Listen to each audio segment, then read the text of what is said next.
What up, everybody? It's your boy Jim Cat. Got Todd over there. And I'm here today with the artist from SVA, Sadee. What's up? Welcome to Virginia. How you doing? I'm alright. How are you? All right. Well, first and foremost, I like to start at the beginning. That's how I do all my interviews mostly. So I just want to get to know you as a person. And see how it was for you growing up and things of that nature. So, all right. You know what I'm saying? What was your childhood and everything like growing up? I feel like my childhood was good. I mean, it was the typical, you know what I'm saying? I was a good student, until high school and things kind of went left, you know what I mean? I don't know, I dealt with like my mom and my dad and them doing a lot of fighting and arguing, but outside of that, like, I had everything that I needed. I didn't really want for anything. You know what I'm saying? I feel like I lived a good child life, learned a lot. I wouldn't be who I am today without it, you know what I'm saying? So. And you grew up in San? Nah, I grew up in, it all depends on where. So we started in Hermitage, which is like in between Waynesboro and Stan. Yeah. And then went to Elkton, where my dad is from. I was down there from, I guess like 2-3 years old to about 5 or 6, right before the end of elementary school. Came back up here, been up here ever since. So I'm more Waynesboro than Stan, but Word. Waynesboro ain't it either, so I stay away from both. I stay out in the middle. I'm scary down there, so I'm in the middle. Yeah. Scary. But I never get pulled over. So when did you first realize that you had the gift to do music, or what inspired you to even want to do it? I wrote poetry all my life. Oh, word. So it kind of just transformed, you know what I'm saying? I went from not writing to no beat to trying to write to a beat, which really it was, I had already wrote something and trying to find a beat for it. Okay, you know what I'm saying? Yeah, I used to do that a lot. Yeah, and when I realized that never works out, you feel me? Then I started trying to find a beat and just trying to find something I could write about and just go with it. It kind of got sporadic, though. I would talk about one thing, then flip. So it took me a minute, but my first song was real slow. Okay. And I didn't like that flow that I gave it. So it was I think that's why I rap fast and I try not to slow down. And I feel like that's also a hindrance because I sound good slow. You know what I'm saying as well. What would you say your style of music is? What if you had to put a name on what it is that you do as an artist? So I've always said I wanted to be somebody that could do everything. Mm-hmm. But if I had to choose, I would say more rap R&B, because I'm turning into more of the singer, at least of my hooks. You know what I'm saying? So, but if I do rap, my hooks, they hard as shit. So it really don't matter. But if I had to choose, I would say rap R&B. You know what I'm saying? Which is dope. I tell everybody, if you can get a dope melodic hook, which is what I always tried to do when I was doing music, like catchy melodic hooks, like because that's what people want to hear first. So your hook has got to be the dopest part of the song, in my opinion, because that's what's gonna keep people listening. Rocking. You know what I mean? Yep. So that's definitely true. Who was some of your influences growing up? What like artists that you looked at in the game? Tupac is probably my biggest. Word. I still say that to this day. My dad was a big Outlaw fan. Okay. He would walk around the house screaming Outlaws. So yeah, I don't know. So Tupac, Biggie, but Tupac still, I mean, he my favorite. If anybody asks me that question, it's like, look, I love Biggie, but I don't care. Tupac's here. All day, that's me too. That's definitely me. But everybody has their preference. And then I was a big DMX fan, Eminem. My dad was the harder rap type of dude. So Dr. Dre, he was, you know what I'm saying? I grew up on Snoop Dogg. I grew up on that side, you know what I'm saying? He made me feel like I was from Cali, and the whole time I'm over on the east side. So I would definitely say most of the West Coast rappers was what I grew up on. Is that so? With that being your influences like Tupac and things of that nature, do you try to touch on, like when you write, do you write from the heart and try to touch on subjects that, you know what I'm saying, things you're going through and things you're dealing with in life situations? Definitely. I feel like a lot of my songs are based around either what I'm going through or what I see a lot of my close people going through. So I'll take a topic that I see somebody else going through and I can write about it. Yeah. You know what I'm saying?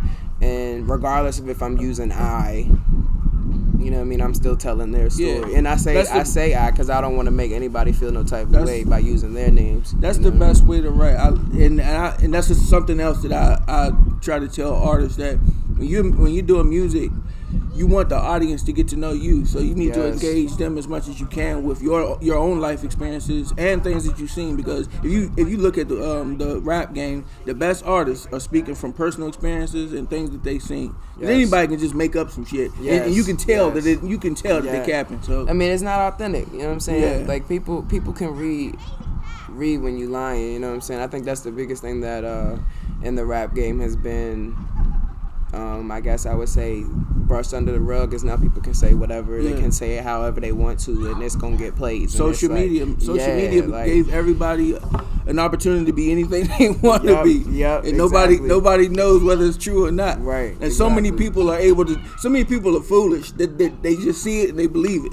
You know what I'm saying? So I guess it's a good thing in a way, but it's a terrible thing. It's only a good thing if you're using it right. Yeah. You know what I mean? Social media to me is shit. I don't care. I love it, but I still feel like it really is a border between a lot of things. Relationships, work habits, all types of stuff. You will literally sit at your desk at work and check your phone 1,000 times outside of doing your job. You get what I'm saying? And it's like that makes your work ethic look bad. You feel what I'm saying? So it's like at the end of the day, social media is definitely a really bad barrier, and we have to learn to control it. You know what I'm saying? And put the important things over it and before it and everything, no matter what that is. You know what I'm saying? Family, whatever. You know what I mean? Relationships get messed up every day because of social media. You know what I'm saying? So you know what I'm saying? Like it's bigger than just the platform. You know what I'm saying? It's how you use it as well. So what are you working on now? What you got going on now? So musically or just in general? Well, you can talk about whatever. So musically, I've kind of took like a step back. It's not even a step back. I just, like I said, I write for myself. I'm not here to compete with anybody out here. Like, I'm done doing that. I feel like that is a big thing, and it's like the music scene shouldn't be that. If anything, it should be us coming together trying to figure something out. Other. And I just feel like our structure out here is trash. Every man for himself. Everything we do out here is trash. Like, I just don't like it, so I just choose not to be a part of it anymore. You know what I'm saying? And it's another reason why I haven't done a lot of shows. You know what I'm saying? It's a lot. Like, before, I was at every show trying to do everything, and it's like it's cool, but if the same people that's standing there last week that wasn't support you gonna be the same people that's standing there this week, then what's the point? You know what I'm saying? I feel you. I'm good on that. I'm not gonna keep wasting it and exerting my energy. You know what I'm saying? Like, when I can go do that in a whole nother state and get mad love. That is the key. I tell people all the time that you're gonna be most hated in the city that you live in. Like, when I was heavy into music, and even like a few years back, like, I was putting out music and I was touching markets that had nothing to do with that, because your biggest fan is gonna be somebody who don't know you, and that's what'll show you whether you're built for it or not. It's somebody that you're moving. Like, you're like, off one song, you just move them enough to go follow you and listen to what you know what I'm saying? Like, that's a big deal, bro. They don't know you from Adam. When you get somebody that doesn't know anything about you, buy your music, like your music, share your music, bump your music, that's how you know that you're doing something. Because everybody you grew up with, whether they like it or not, they gonna say they love it. You know what I'm saying? To your face anyway. But behind your back could be completely different. That's very true. That's very true. I don't know. I just feel like the structure out here is not good. I don't want to be a part of it. And it doesn't change from the one era to the next. It's always been, we over here, y'all over here. We say we gonna support each other, but when we come together, we all do our 1-2-1-2. We dap up, and then we go back over here. You go back over there. So it's never been a thing like. And I tried. One of the things I wanted to do with this podcast is having everybody on, and then I want to eventually have a roundtable where we sit artists down and talk about, okay, what do y'all have going on? What do y'all have going on? How can y'all help this person? And actually just look at whoever's doing the most, or and just be able listen, to and give feedback. Is the smallest thing. Like, that's the smallest thing you could do. Hey, look, that song is good, but you could have did this, and this. That's one of the biggest things that's missing. It's too many yes men. Because I know for sure it's some people out here that shouldn't be doing music, and I hate to say that, but they don't have nobody telling them that they shouldn't be doing music. Very true. And I shouldn't even be saying that, because at the end of the day, somebody like it. It's a whole lot of stuff I hear every day on the radio that I don't understand why. And I feel like that's another reason why there's so many people getting music is. Yeah, because they see how easy it is. But the thing about it is they think it's easy until they get in it. Yeah, because this shit ain't easy. Yeah, the easy part is laying the verse. It's 1,000 times harder once you get in because you have to really do the work. You gotta push it. Yeah, you can't just lay the song and put it out and think it's gonna go somewhere. And the reason why I was saying some people should stop is because their ethic isn't there. You can't put out a song and then we don't hear nothing from you 6-7 months down the road. And then you come back again and you tell everybody you got a hit. One song, you can't just, every time you go in the studio, you make one song and you think it's a hit. It don't work that way. Right, and I feel like, in my mind, that's another reason why I took a step back. Yeah. Because after, like, just life in general happened for me, you know what I'm saying, my uncle, all that shit, it affected me, and I wasn't able to write. So I'm like, all right, I'm going to take my step back. I'm going to take my seat. I'm going to let people do what they do. I'm still going to write and make music. Yeah. It just won't get put out immediately. Yeah. So then I put another album out, you know what I'm saying?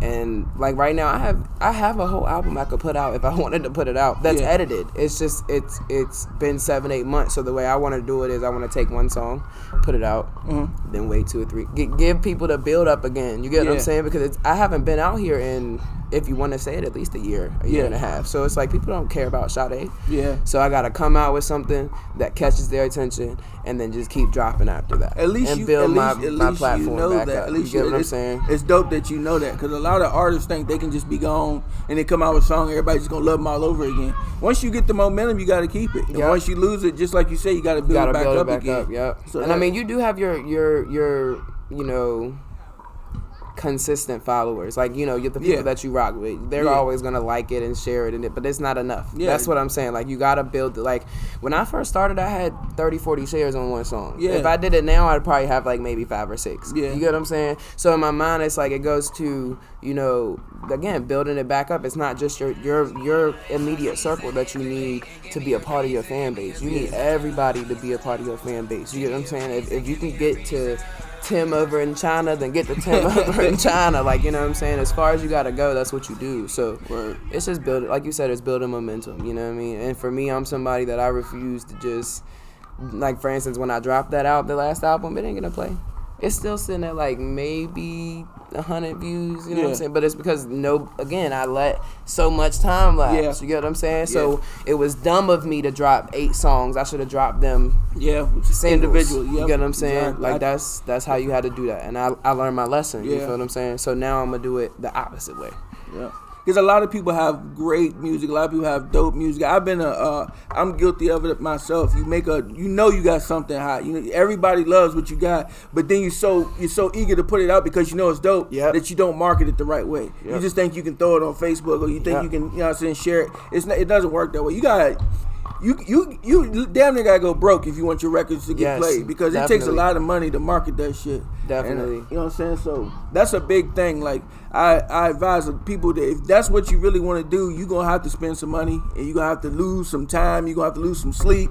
You're gonna have to be the one in the studio at 3 o'clock in the morning. You know what I'm saying? You're gonna like when everybody sleep, you're gonna have to be pushing yourself. Like I said, if I went back to the person I was when I first started this, I would have been way further. You feel me? All I did was do music. I didn't care about anything else. And it's like, but my reality got fucked up because of that. So it's like I gotta learn to balance both, and that's a big deal. You gotta learn to balance reality and your dreams. If you don't, one's gonna overtake the other, and the other one's gonna fall to shit. So you have to be able to balance them. You know what I'm saying?